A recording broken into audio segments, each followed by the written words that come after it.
శ్రీమాత్రే నమ. జై గురు దత్తాత్రేయ నమ.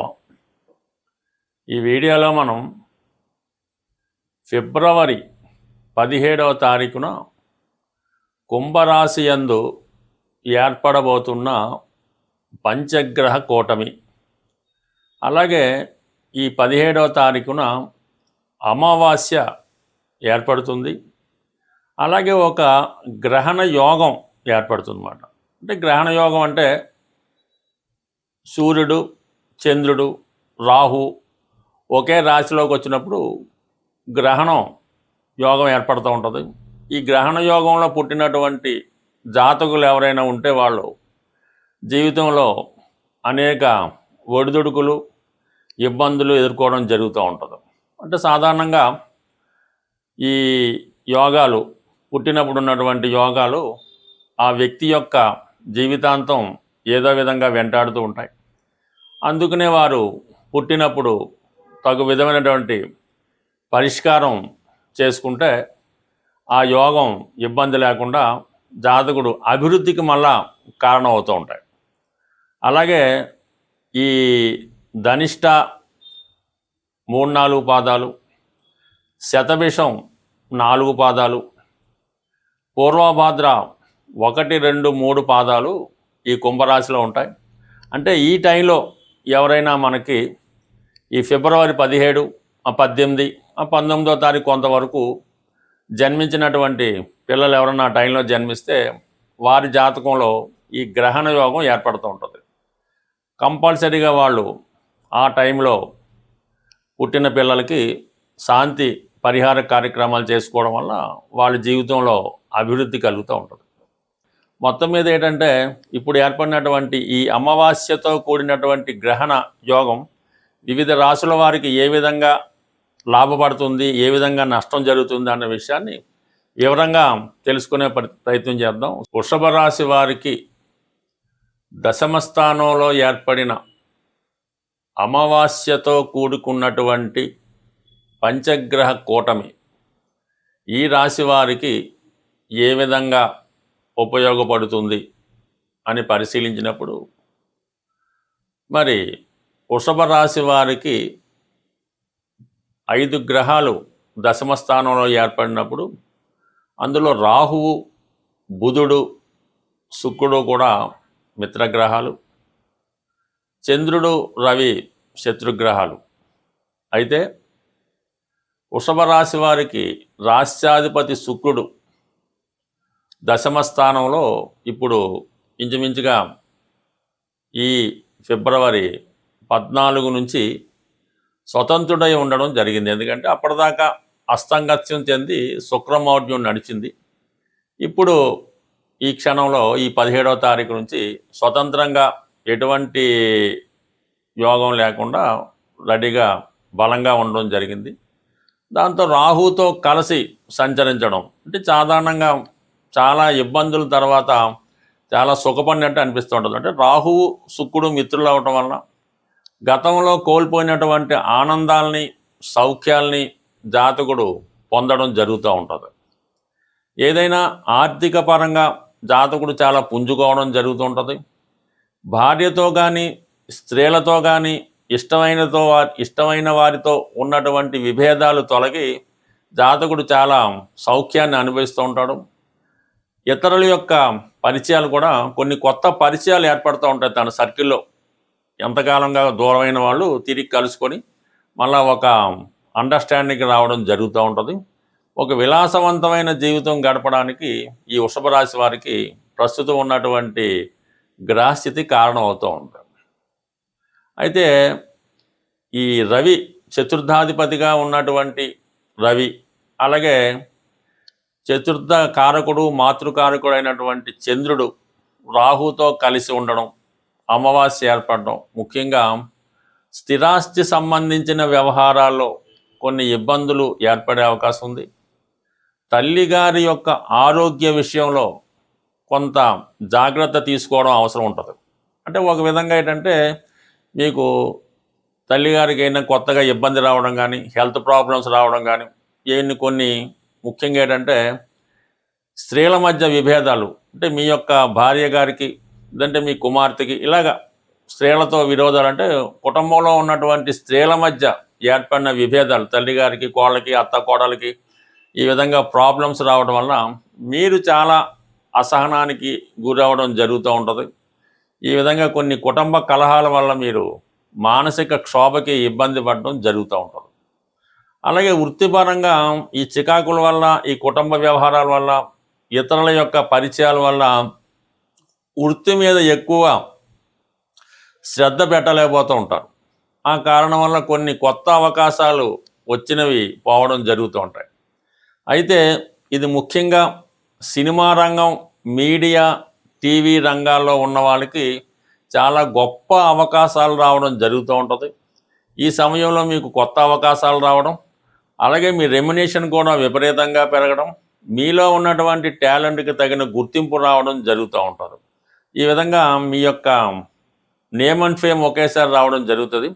అయితే ఈ సమయంలో ఒక వెరైటీ పాత్రలు వేస్తున్న వాళ్ళకి కొద్దిగా అనెథికల్గా ఉన్నటువంటి కొన్ని కథలు కానీ కొన్ని సినిమాలు కానీ రావడం జరుగుతుంటాయి.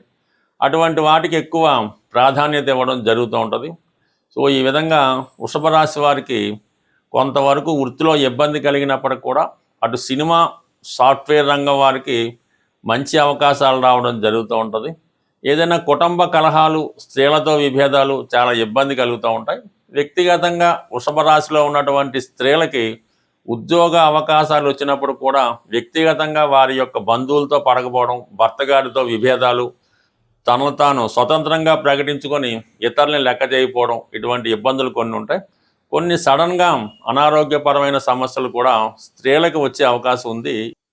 ఇప్పుడు మన ప్రస్తుత 17వ తారీఖున ఏర్పడుతున్నటువంటి అమావాస్యతో కూడుకున్నటువంటి గ్రహణ యోగం అంటే దీనివల్ల చంద్రుడు ఇబ్బంది పడతాడు. అంటే చంద్రుడు బలహీన పడిపోతుంటాడు. పూర్తిగా బలహీన పడిపోవడం వల్ల కొన్ని రాసుల వారికి అది ఇబ్బంది కలుగుతూ ఉంటుంది. అలాగే రవి ఎప్పుడూ బలవంతుడిగానే ఉంటాడు, కానీ గ్రహణం పట్టిన సమయంలో రవి కూడా బలహీనం పొందుతూ ఉంటాడు. కంప్లీట్గా ఆ యోగ ప్రభావం వల్ల రవి తన సంపూర్ణ ఫలితాలు ఇవ్వడంలో ఆసక్తులు అవుతుంటాడు. ఆ కారణం వల్ల రవికి సంబంధించినటువంటి రాశుల వారు కూడా ఈ సమయంలో ఇబ్బంది పడడం జరుగుతూ ఉంటుంది. అయితే సహజంగా బుధుడు కూడా అదే రాశిలో ఏర్పడడం వల్ల ఈ బుధుడికి రవి వచ్చినప్పుడు ఈ బుధాదిత్య యోగం అనే యోగం ఏర్పడినప్పటికీ అక్కడ రాహు కూడా కలడం వలన అంటే రాహు సాధారణంగా బుధుడికి ఏమి ఇబ్బంది పెట్టడం. రాహు బుధుడు గురు శిష్యులు లాంటి వాళ్ళు అన్నమాట. బుధుడు ఏ రాశిలో ఉంటే ఆ రాశి ఫలితాలలాగా రాహుతో కలడం వల్ల రాహు యొక్క ఫలితాలు ఇవ్వడం జరుగుతూ ఉంటుంది బుధుడు. సో ఆ కారణం ఏంటంటే బుధుడు అత్యంత మేధావిగా మారుతూ ఉంటాడు. బుధుడికి మంచి సహకారం లభిస్తూ ఉంటుంది రాహు వల్ల.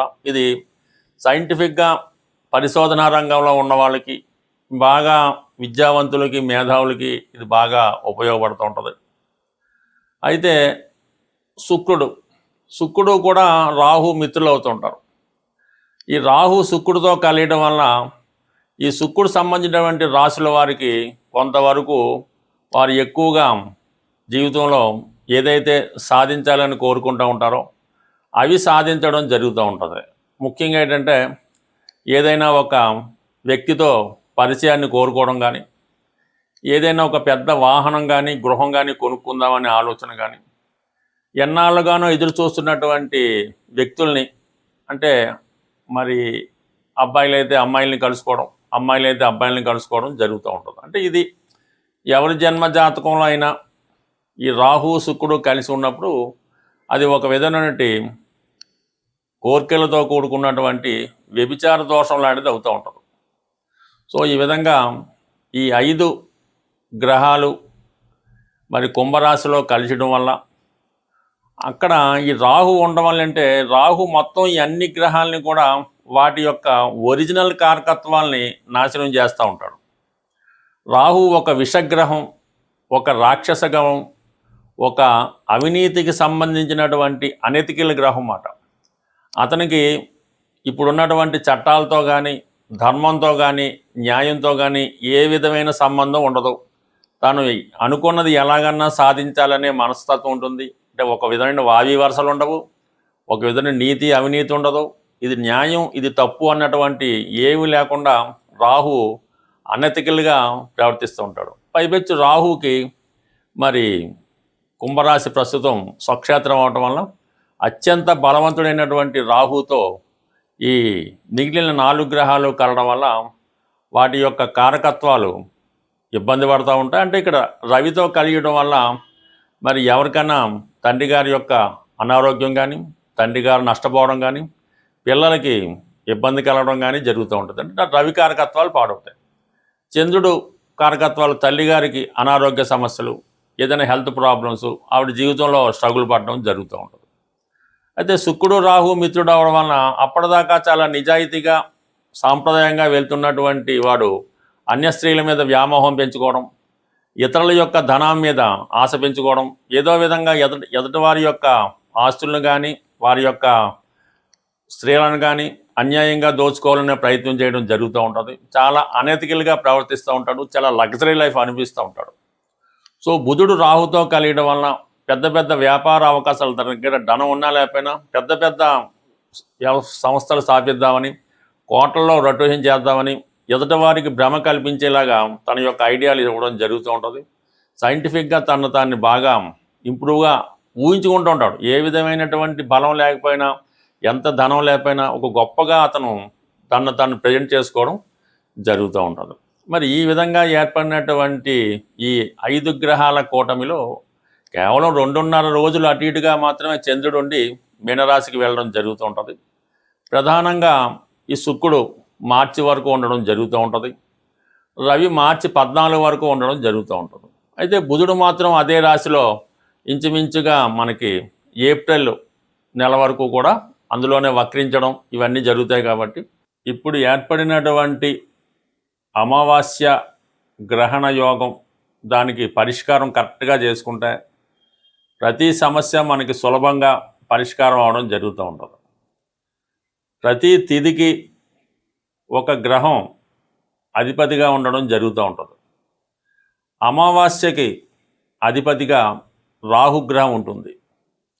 అలాగే అష్టమి నాడు కూడా రాహు ఆధిపత్యంలో ఉంటుంది. అందుకనే అమ్మవారికైనా చండీ హోమాలు అలాంటివి చేసినప్పుడు అమావాస్య కానీ అష్టమి కానీ ఎన్నుకోవడం జరుగుతూ ఉంటుంది. మరి ఈరోజు మనకి ఈ గ్రహణ యోగానికి అలాగే అమావాస్య యోగానికి పరిహారంగా అమ్మవారిని ఆరాధించడం వల్ల మనకి సమస్య పరిష్కారం అవుతూ ఉంటుంది. సింపుల్గా కనకదుర్గ అమ్మవారు లేదా ఒక శక్తి స్వరూపం లేదంటే 10 మహావిద్యల్లో ఏ అమ్మవారైనా పర్వాలేదు. ఈ విధంగా మీకు ఇష్టమైనటువంటి మీ సమీపంలో ఉన్నటువంటి అమ్మవారి ఆలయానికి దర్శించడం, వీలుంటే ఒక నిమ్మకాయల దండ, ఆకుపచ్చ రంగుతో కూడుకున్న నిమ్మకాయల దండ అమ్మవారికి సమర్పించడం, లేదు ఒక 8 నిమ్మకాయలు అమ్మవారికి సమర్పించి ఒక విధంగా కుంకుమర్చన ఏదో చేయించి మీరు ఆ పూజారి గారు మీకు ఒక నిమ్మకాయ ఇస్తే ఒకటి, ఇది 2 ఇస్తే 2 తీసుకొని అది మీ దగ్గర భద్రపరచుకోవాల్సి ఉంటుంది.